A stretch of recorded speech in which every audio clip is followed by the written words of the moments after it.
Hello students, आज हम MCom final के 5th पेपर इकोनॉमिक एडमिनिस्ट्रेशन आर्थिक प्रशासन की फर्स्ट यूनिट के टॉपिक फिस्कल पॉलिसी, राजकोषीय नीति, इसका अर्थ, प्रकार, इसके कंपोनेंट्स, टूल्स, उपकरण और उद्देश्य, ऑब्जेक्टिव्स के बारे में डिस्कस करेंगे। राजकोषीय नीति का अर्थ, मीनिंग ऑफ फिस्कल पॉलिसी, सरकार की सार्वजनिक आय और सार्वजनिक व्यय से संबंधित नीति को राजकोषीय या बजट नीति कहते हैं। प्रत्येक देश की सरकार का उद्देश्य आर्थिक विकास के साथ साथ जनता के आर्थिक कल्याण में वृद्धि करना होता है। इकोनॉमिक डेवलपमेंट के साथ साथ इकोनॉमिक वेलफेयर, जनता के कल्याण में भी वृद्धि करना होता है। और इस उद्देश्य के लिए सरकार नियोजित विकास की नीति को अपनाती है, प्लान्ड डेवलपमेंट की नीति को अपनाती है, नियोजित विकास करने की नीति को अपनाती है। और इसके अंतर्गत सरकार के द्वारा विभिन्न क्षेत्रों में सार्वजनिक व्यय किए जाते हैं, पब्लिक एक्सपेंडिचर किए जाते हैं, जैसे उद्योगों का विकास करना, कृषि का विकास करने के लिए, आधारभूत संरचना का विकास करने के लिए, इंफ्रास्ट्रक्चर का डेवलपमेंट करने के लिए, सिंचाई सुविधाओं का विकास करना, ट्रांसपोर्टेशन फैसिलिटीज को डेवलप करना, यातायात सुविधाओं का विकास करना, कम्युनिकेशन फैसिलिटीज का डेवलपमेंट करना, वित्तीय सुविधाओं का विकास करना, ये आधारभूत संरचनात्मक विकास कहलाता है। इन सब सुविधाओं का विकास करने के लिए, मानवीय पूंजी का विकास करने के लिए सरकार के द्वारा पब्लिक एक्सपेंडिचर किया जाता है। और इसके अंतर्गत देश में शिक्षा, स्वास्थ्य, आवास की सुविधाएं प्रदान करना, जनसंख्या नियंत्रण करने के लिए, इन सब उद्देश्यों के लिए सरकार के द्वारा पब्लिक एक्सपेंडिचर किया जाता है। इसी प्रकार से पेंशन देना, वृद्धावस्था पेंशन की व्यवस्था करना, स्कॉलरशिप देना, गरीब वर्ग के लोगों का विकास करने के लिए, उनकी शिक्षा प्रदान करने के लिए सरकार के द्वारा प्रोत्साहित करने के लिए स्कॉलरशिप प्रदान की जाती हैं। इसी प्रकार से सरकार के द्वारा सब्सिडीज दी जाती हैं, अनुदान प्रदान किए जाते हैं, ताकि जिन क्षेत्रों में विकास नहीं हुआ है उद्योगों का, उन क्षेत्रों में भी उद्योगों के विकास को प्रोत्साहित किया जा सके। तो गवर्नमेंट के द्वारा सब्सिडीज भी दी जाती हैं। और इन सब के अतिरिक्त गवर्नमेंट के अपने एडमिनिस्ट्रेटिव एक्सपेंसेस भी होते हैं, प्रशासनिक व्यय भी होते हैं। जो डिपार्टमेंट्स हैं जितने, उनके एम्प्लॉयज़ को सैलरीज प्रदान करना और अन्य तरह की सुविधाएं, भत्ते वगैरह, इन सब के एक्सपेंडिचर्स भी होते हैं। तो गवर्नमेंट के द्वारा देश में आर्थिक विकास और आर्थिक कल्याण के लिए ये सभी प्रकार के पब्लिक एक्सपेंडिचर्स किए जाते हैं। और इन सभी सार्वजनिक व्ययों की पूर्ति करने के लिए सरकार के द्वारा सार्वजनिक आय प्राप्त की जाती है, पब्लिक रेवेन्यू जिसे हम कहते हैं। इस सार्वजनिक आय के मेन 2 सोर्सेज हैं, टैक्स और नॉन टैक्स इनकम। लेकिन सरकार के द्वारा जो सर्वाधिक मैक्सिमम जो पब्लिक रेवेन्यू कलेक्ट किया जाता है वो करों के रूप में किया जाता है। सरकार के द्वारा कौन से कर लगाए जाएंगे पब्लिक रेवेन्यू प्राप्त करने के लिए, टैक्स कौन कौन से लगाए जाएंगे, उनका रेट ऑफ टैक्स क्या होगा, किस प्रकार से उनको वसूल किया जाएगा, इन सब के संबंध में नीति बनाई जाती है पब्लिक रेवेन्यू कलेक्ट करने के संबंध में। और सरकार के द्वारा जो टैक्स लगाए जाते हैं, जो टैक्स रेट निर्धारित की जाती हैं, उससे या जो पब्लिक एक्सपेंडिचर किए जाते हैं, वो हमारी पब्लिक की, हम सबकी बचत करने की प्रवृत्ति, देश में इन्वेस्टमेंट की प्रवृत्ति, देश में कंजम्पशन कैसा होगा, इन सबको प्रभावित करती है। तो सरकार की आय व्यय की नीति देश में उपभोग, उत्पादन, आय, बचत, विनियोग, रोजगार, सरकार पब्लिक एक्सपेंडिचर कैसे कर रही है, कौन कौन से उद्योगों का विकास कर रही है, उस पर डिपेंड होगा कि रोजगार के अवसर कैसे होंगे। व्यापार के संबंध में सरकार की नीति है, वो ट्रेड प्रैक्टिसेस को प्रभावित करेगी, पूंजी निर्माण की दर, कैपिटल फॉर्मेशन की दर को प्रभावित करती है। इसलिए सरकार इस राजकोषीय नीति या जिसे हम बजट नीति भी कहते हैं, पब्लिक एक्सपेंडिचर और इनकम की जो पॉलिसी है, उसकी सहायता से अर्थव्यवस्था को वांछित दिशा प्रदान कर सकती है। गवर्नमेंट ये तय कर सकती है कि देश में बचत कैसी होगी टैक्सेशन पॉलिसी के आधार पर, इन्वेस्टमेंट कैसे होंगे, पूंजी निर्माण की दर कैसी होगी, इन सब का वो निर्धारण कर सकती है और इसके माध्यम से सकल घरेलू उत्पाद की वास्तविक दर रियल जीडीपी में वृद्धि कर या कमी कर सकती है। राजकोषीय नीति की शुरुआत 1930 की महान मंदी से उबरने के लिए की गई थी। इस मंदी से उबरने के लिए यह प्रोफेसर केन्स ने यह विचार प्रस्तुत किया था कि सरकार को देश की अर्थव्यवस्था में हस्तक्षेप करना चाहिए और गवर्नमेंट पब्लिक एक्सपेंडिचर और पब्लिक रेवेन्यू के नीति के माध्यम से देश की इस मंदी की जो स्थिति है उसको उबरने के लिए प्रयास कर सकती है और ये केवल गवर्नमेंट के इंटरफेरेंस के द्वारा ही संभव है। तो 1930 की मंदी से उबरने के लिए इस राजकोषीय नीति का विचार यानी पब्लिक एक्सपेंडिचर और पब्लिक इनकम की पॉलिसी का विचार सबसे पहले प्रोफेसर केन्स के द्वारा प्रस्तुत किया गया।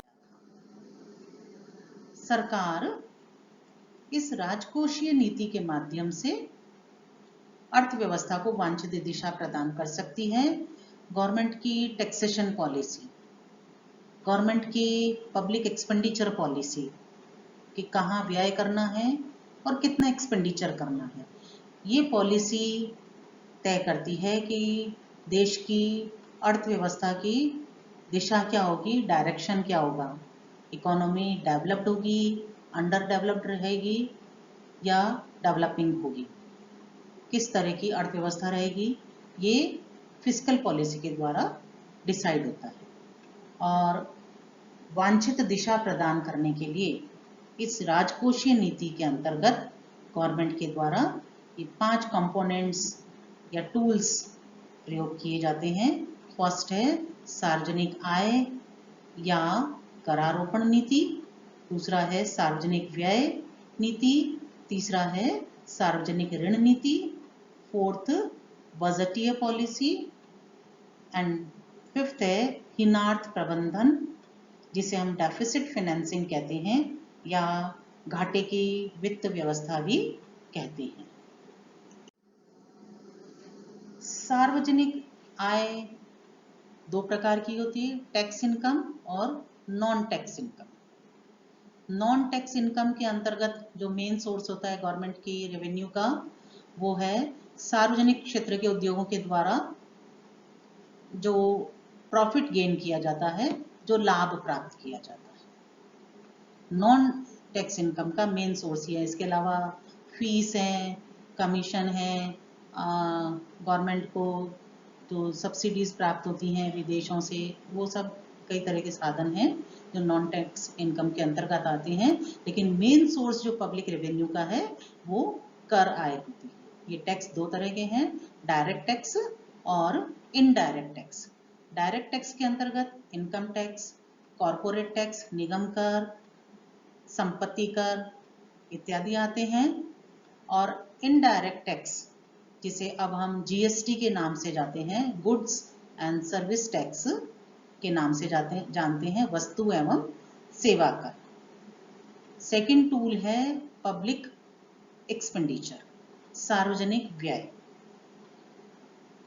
ये जो सार्वजनिक आय का जो सोर्स है पब्लिक रेवेन्यू, इसमें गवर्नमेंट कितना टैक्स लगा रही है, कौन कौन से टैक्स लगा रही है, उनकी टैक्स रेट क्या है, ये इसके द्वारा सरकार लोगों के बचत और विनियोग की प्रवृत्ति को प्रभावित करती है।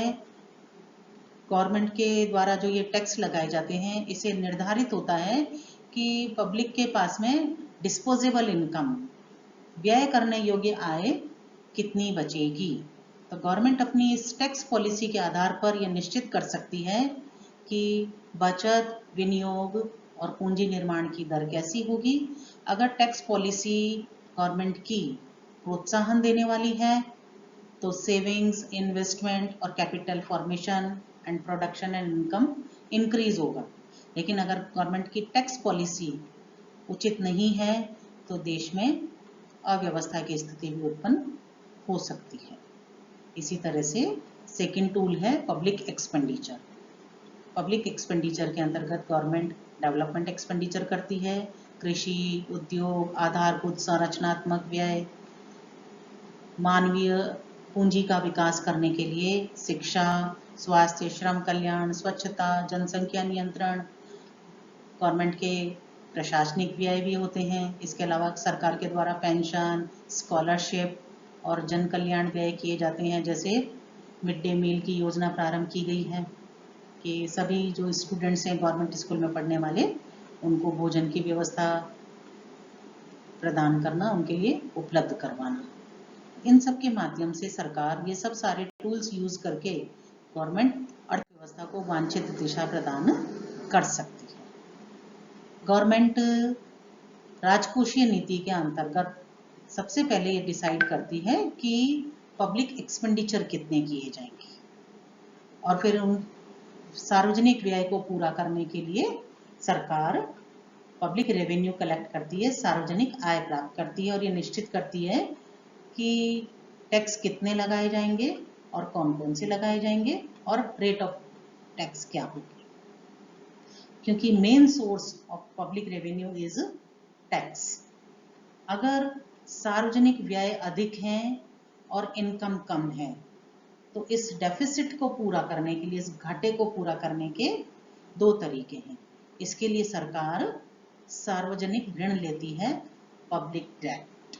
तो तीसरा जो टूल है फिस्कल पॉलिसी का, वो है सार्वजनिक ऋण, बजट घाटे को पूरा करने के लिए। और बजट घाटा क्या है?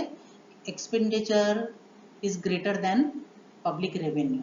सार्वजनिक आय से यदि व्यय अधिक है तो वो बजट घाटा कहलाएगा। इसको पूरा करने के लिए सरकार सार्वजनिक ऋण लेती है। ये ऋण आंतरिक भी हो सकते हैं और विदेशी ऋण भी हो सकते हैं। आंतरिक ऋण देश की जनता के द्वारा दिए जाते हैं। भारत जैसे गरीब देश में, जहाँ पर कि लोगों की प्रति व्यक्ति आय कम है, दूसरा यहाँ पर प्रोपेंसिटी टू कंज्यूम बहुत ज़्यादा है, यानी कि उपभोग प्रवृत्ति बहुत ज़्यादा है, इसलिए सेविंग्स कम है।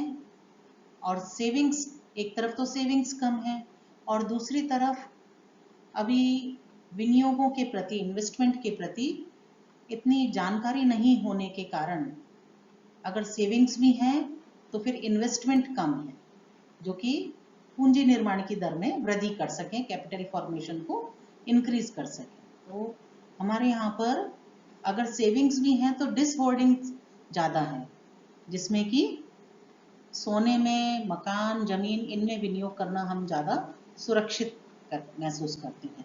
तो सरकार को सार्वजनिक ऋण आंतरिक साधनों से पर्याप्त मात्रा में प्राप्त नहीं हो पाती, तो फिर सरकार को विदेशी ऋण लेने पड़ते हैं।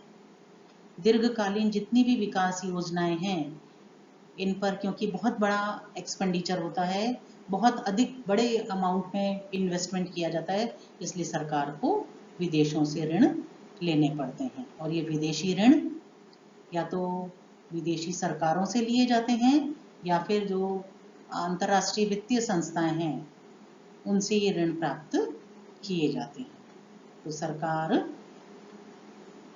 जब आय व्यय से कम है तो सरकार के द्वारा सार्वजनिक ऋण लेकर इस आय की कमी की पूर्ति की जाती है।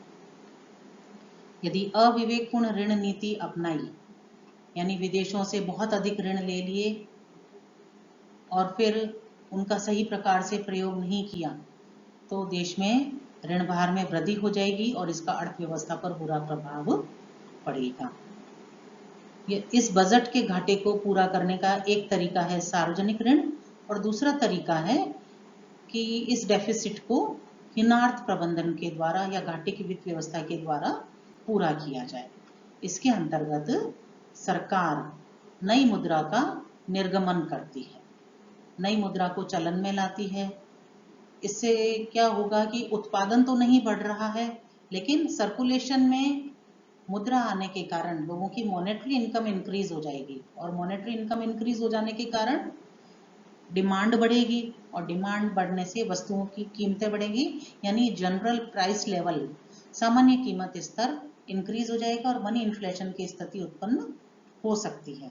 इसलिए बहुत ही संकटकालीन स्थितियों में सरकार इस उपकरण का प्रयोग करती है और एक व्यवस्थित तरीके से आय और व्यय का विवरण तैयार करने के लिए सरकार के द्वारा बजटीय नीति का पालन किया जाता है। तो फिफ्थ टूल इज बजटीय नीति।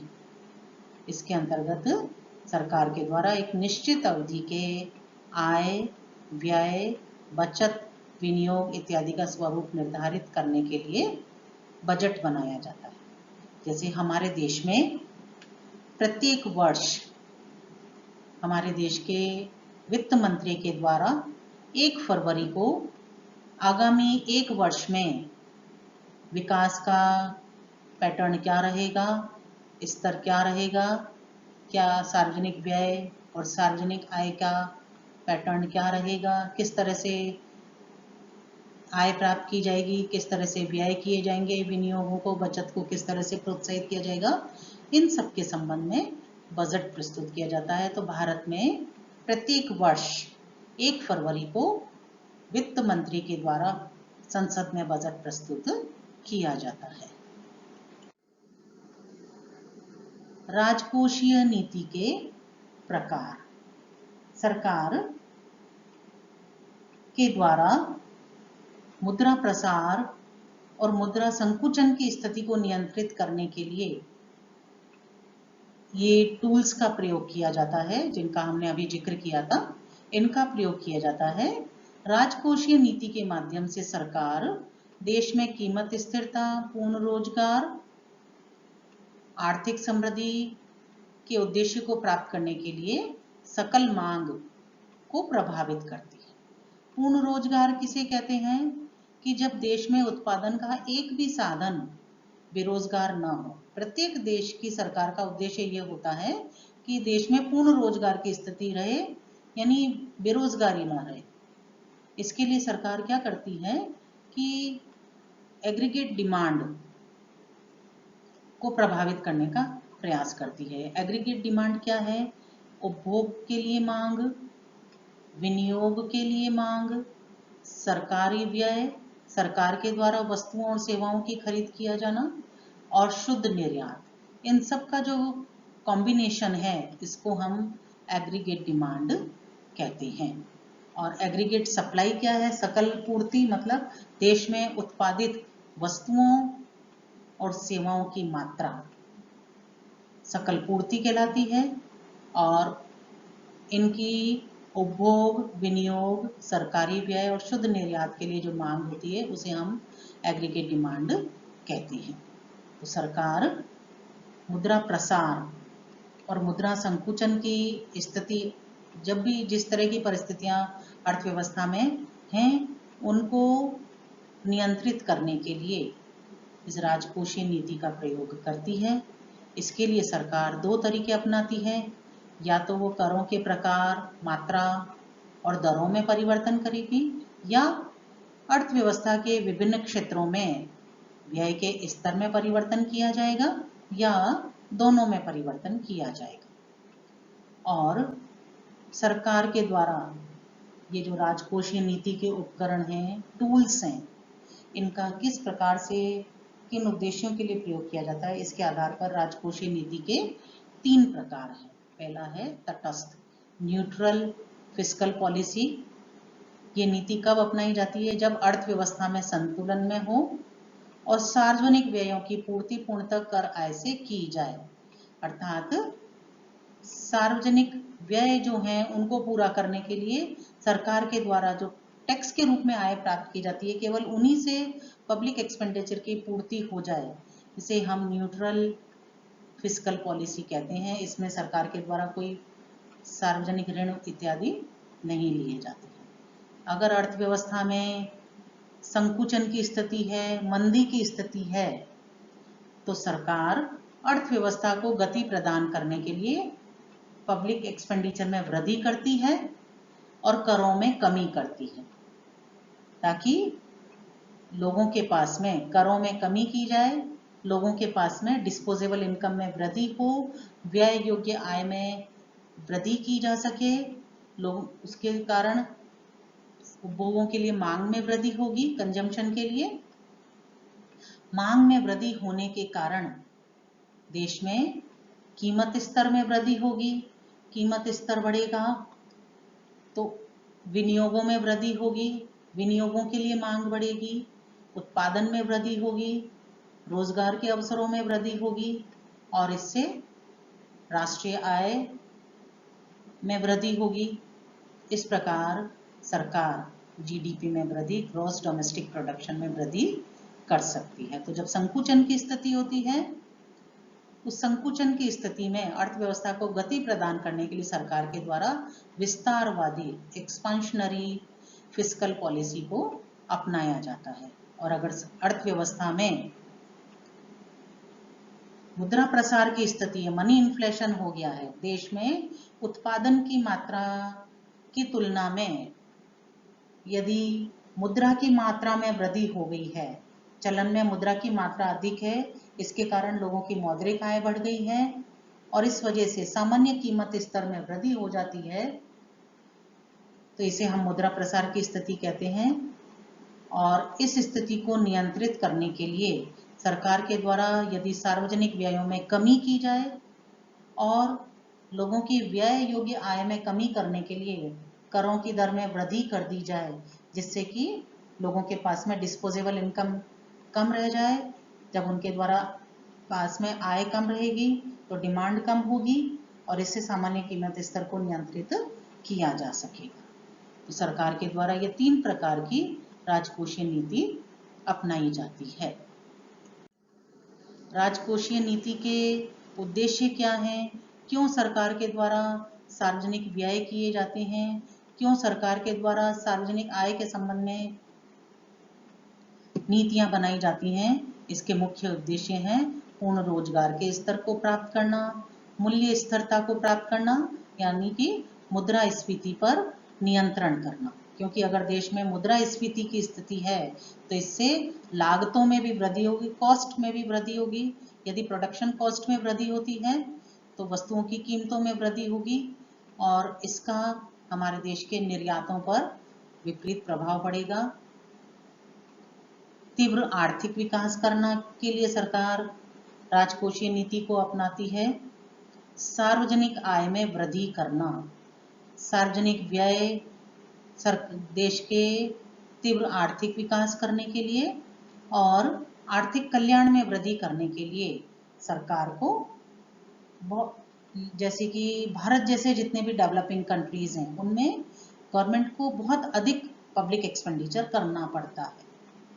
ऐसी स्थिति में उस सार्वजनिक व्यय की पूर्ति करने के लिए सरकार सार्वजनिक आय में वृद्धि करना चाहती है और आय का मेन सोर्स क्या है? करों में वृद्धि करना। तो सरकार सार्वजनिक आय में वृद्धि करने के लिए फिस्कल पॉलिसी के अंतर्गत करों की मात्रा, करों की दर इत्यादि में वृद्धि करती है, या जैसे भारत में मल्टीपल टैक्स सिस्टम को अपनाया गया है और करों की दर को नियंत्रित रखा गया ताकि ज़्यादा से ज़्यादा लोग टैक्स प्रदान करें और सार्वजनिक आय में वृद्धि की जा सके। साधनों का उचित आवंटन करने, उत्पादन के जो साधन हैं उनका देश के विकास के लिए न्यायोचित वितरण किया जा सके। जहाँ विकास की आवश्यकता है वहीं पर उनका यूज़ किया जाए। उत्पादन के साधनों का अपव्यय रोकने के लिए, उनका मिसयूज रोकने के लिए सरकार के द्वारा राजकोषीय नीति अपनाई जाती है। पूंजी निर्माण की दर में वृद्धि करने के लिए, विनियोगों की मात्रा में वृद्धि करने के लिए राजकोषीय नीति को अपनाया जाता है। इसमें एक तरफ सरकार सार्वजनिक व्यय के अंतर्गत प्रयास करती है और दूसरी तरफ सार्वजनिक आय के अंतर्गत इस तरह की टैक्स सिस्टम अपनाती है कि लोग अधिक से अधिक बचत और विनियोग करने के लिए प्रेरित हो सकें। आय की असमानता को दूर करना। भारत जैसे डेवलपिंग कंट्रीज में राजकोषीय नीति का ये एक बहुत बड़ा उद्देश्य होता है, आय की असमानता को दूर करना। और इस उद्देश्य के लिए सरकार के द्वारा हमारे देश में प्रोग्रेसिव टैक्स सिस्टम को अपनाया गया है, प्रगतिशील कर प्रणाली को अपनाया गया है, जिसके अंतर्गत जैसे जैसे इनकम का लेवल बढ़ता जाता है वैसे वैसे टैक्स की दरों में वृद्धि होती जाती है। जैसे 2.5 लाख तक की इनकम हमारे यहाँ पर कर मुक्त रखी गई है और अधिकतम कर की जो दर है, आयकर की जो दर है वो 30% है। इससे क्या है कि एक तरफ तो आय की असमानताएं दूर हो रही हैं और दूसरी तरफ क्योंकि टैक्स रेट बहुत ज़्यादा नहीं है तो सरकार को कर आय में भी वृद्धि हो पा रही है, ज़्यादा से ज़्यादा लोग टैक्स भी पे करते हैं। संतुलित क्षेत्रीय विकास करना, अर्थात जिन क्षेत्रों में निजी क्षेत्र के द्वारा, जो पिछड़े हुए क्षेत्र हैं उनमें निजी क्षेत्र जहां विनियोग नहीं करना चाहते हैं, उन क्षेत्रों में विकास करने के लिए सरकार के द्वारा उद्योगों की स्थापना को प्रोत्साहित किया जाता है और वहाँ उद्योगों के विकास को प्रोत्साहित करने के लिए सरकार के द्वारा करों में छूट प्रदान की जाती है, उनको सब्सिडी प्रदान की जाती है और इस प्रकार से संतुलित क्षेत्रीय विकास करने का प्रयास किया जाता है। भुगतान संतुलन में संतुलन स्थापित करना, अर्थात सरकार हमारे देश में या कहीं पर भी यदि विदेशी मुद्रा में भुगतान की तुलना में विदेशी मुद्रा की प्राप्ति अगर कम है तो इसे भुगतान संतुलन के घाटे की स्थिति कहते हैं और विकासशील देश अक्सर भुगतान संतुलन के घाटे से पीड़ित रहते हैं। इस समस्या का समाधान करने के लिए राजकोषीय नीति के अंतर्गत प्रयास किए जाते हैं कि निर्यातों में वृद्धि की जा सके और आयातों को नियंत्रित किया जा सके।